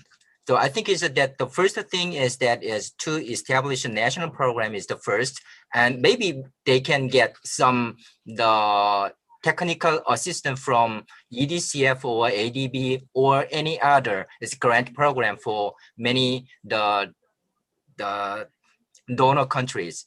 Maybe I think that is the very important things. And then after that, I think is if they have very good, but that was a well-organized national program, I think is that they can get the fund or maybe financing from ADB or any other multilateral developments or multilateral development banks or maybe bilateral the donor institutions. That is my thing. Thank you, Mr. Jung. This is also related to a follow-up question, I guess, because you mentioned national programs for development. And some of the smart city networks like ASEAN and including NEASCN will largely focus on the so-called smart city action plans developed by local governments. Do you think that EDCF's involvement is stronger with local governments, or is it more with on a national level with national authorities? As I told you before, that is from my slide. I think it's any countries, any cities wanted to have the national program to develop the smart city. I think it's that they can get I told you that the grant programs. For example, the Korean government can provide the knowledge sharing programs. That is the policy consulting programs. I think that was very helpful in establishing national programs. I think that was good example you can make use of. Thank you, Mr. Zhang, much appreciated. And we just received a question in the chat box for Dr. Yun from ADB. The question comes from Mr. Lee from one of our corporate members, Data Alliance. Dr. Yun, does ADB has a specific funding program for the geospatial data projects? If you have, how can the fund be accessed? This is the question from Mr. Lee for Dr. Yun. First of all, we don't have such fund, dedicated fund to support geospatial the data project yet. But I think we are currently exploring such project which build city level or national level geospatial data infrastructure. Although the title is not exactly the same, but in some country, we are supporting building city level geographic geospatial information system or city level geospatial information system. But it is not investment project. It is kind of technical assistance at the moment. Thank you, Dr. Yun. Thank you for the answer. And going back to the previous question, again to you, Dr. Yun, what kind of projects in smart city development do you foresee to attract financing in Northeast Asia? And what kind of challenges do you expect that cities might face in this process? I think this is to safely say it depends on the country context and then cities demand. Looking at the list of members of Northeast Smart City Network, all the countries are different in terms of the economic size, and then the target cities are also completely different. So from ADB point of view, the potential investment should be included in our business pipeline in the country, and then which is revised every year on a rolling basis. And then in general, we prioritize ADB support in areas with high government readiness and then commitment. The readiness means the capacity of local government. City government has to have capability to design and implement a smart city project. And then second, there should be high commitment from the government, and then we can discuss the opportunity from the demand basis. Thank you, Dr. Yun. Once again, thanks to both of you for joining in and for discussing some of these points. We have been having a very active discussion in the chat box as well, and we have been receiving questions. And I encourage you to use the chat box until the end of the workshop to discuss some of the points. And our technical team will also do their best into addressing those to the relevant speakers. So thank you once again for this discussion. And now we will move to the next part of the workshop. So allow me to take the floor once again, one more time, for a brief introduction of one of the initiatives related to the NEASCN development, which is the assembly of the task force. As the central institution behind the NEASCN initiative, the WIGO Secretariat and our team acknowledge the need to leverage our existing partnerships and to expand with new ones in order to spearhead smart city development in Northeast Asia. To this end, WIGO assembled a task force of experts in smart city development and regional networks so as to develop the NEASCN Framework. This fundamental document will define the key functions and principles guiding membership in and cooperation with NEASCN. The task force is a fixed-term committee of experts overseen by the WIGO Secretariat. It consists of 7 members. The experts are aided in their work by a team of advisors, also experts in smart city development, for external consultation and support. The NEASCN task force initiated its activities in September this year, and with the guidance and support of the WIGO Secretariat, already held successfully 2 meetings with the participation of members and advisors. The task at hand was to define the concept of the new network, to align interests and expectations, and to come up with a preliminary framework outline, also referred to as the blueprint, which outlines key sections and parts to be included in the final draft of the framework. The task force members are also attending our workshop today, and you're already familiar with some of them from the presentations we observed during both sessions in the workshop. After this, WIGO and the task force will reflect on the outcomes and feedback received from the workshop, and will plan our activities for next year. Ultimately, our goal is to produce a fully fledged framework draft to be ready for submission at the NEASCN inaugural meeting, to be held in the second half of 2021, next year. Upon approval, the draft of the framework will be signed by the founding members of NEASCN during the inaugural meeting, and will officialize NEASCN as a pivotal network for smart city development in Northeast Asia. Now, allow me to introduce the members of the task force. These are 7 representatives from the public, private, and non-governmental sector, ensuring that a variety of stakeholders are equally represented to define the scope and activities of the new network. Each member contributes individually with their expertise and knowledge, while at the same time leveraging the authority of their affiliated institutions for strengthened support for the development of NEASCN.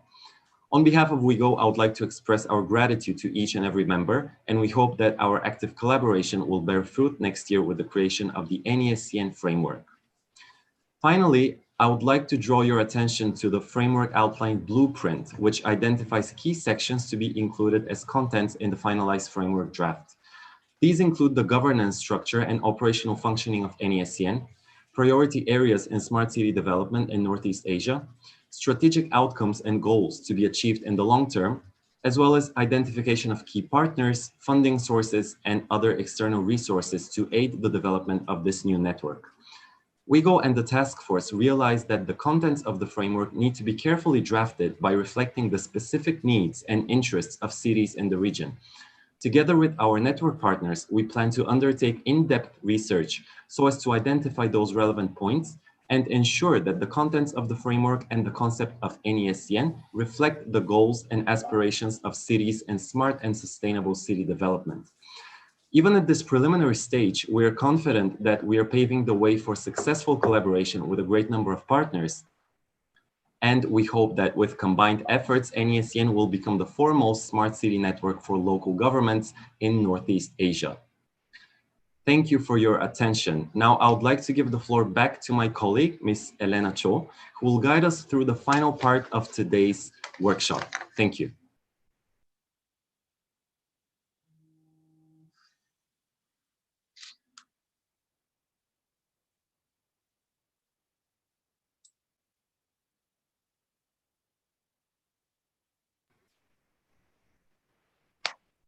Thank you, Mr. Marjana. Now we are at the very end of our pre-workshop program.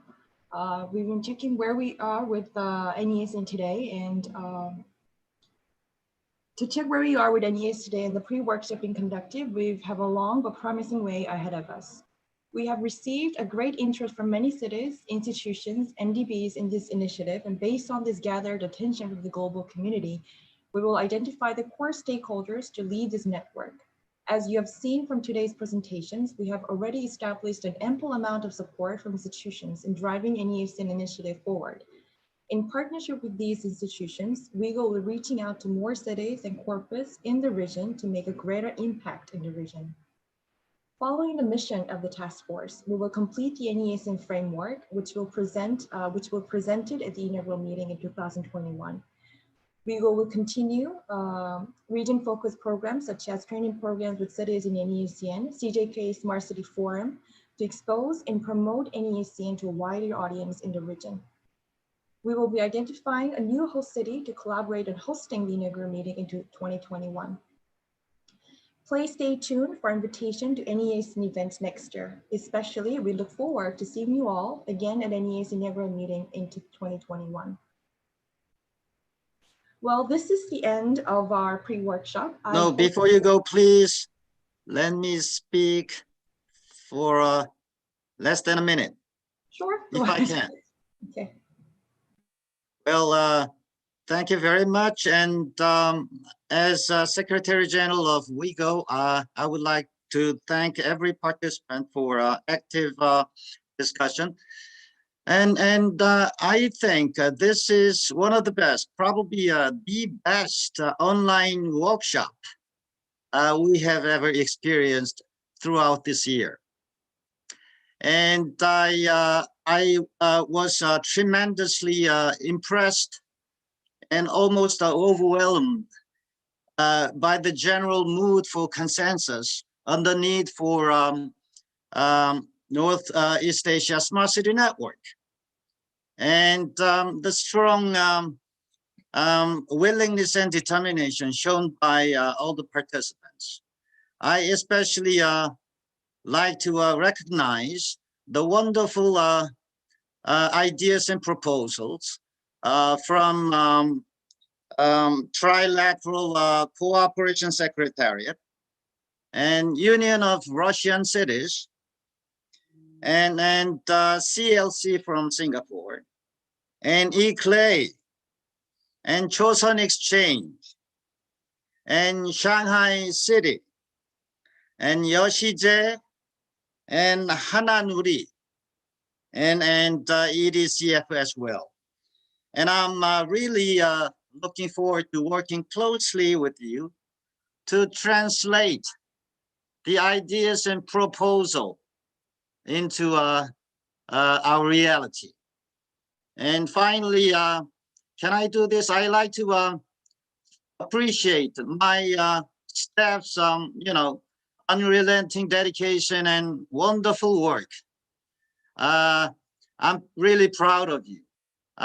Lastly, thank you again, and I hope you stay safe and healthy. Thank you very much. Go ahead, Elena.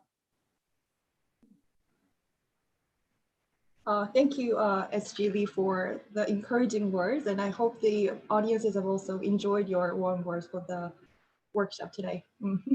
Well, this is the end of our pre-workshop, and I hope you've learned more about WIGO's vision for NEASCN, along with our presenters' support and collective expectation for this initiative. Thank you for taking part in NEASCN pre-workshop, and we look forward to working with you on this exciting new platform next year. A link to a 3-minute survey is shared to the chat box for you to collect your feedback on today's workshop. The collected information will contribute to shaping the direction of NEASCN. So please do take just 3 minutes to answer the survey.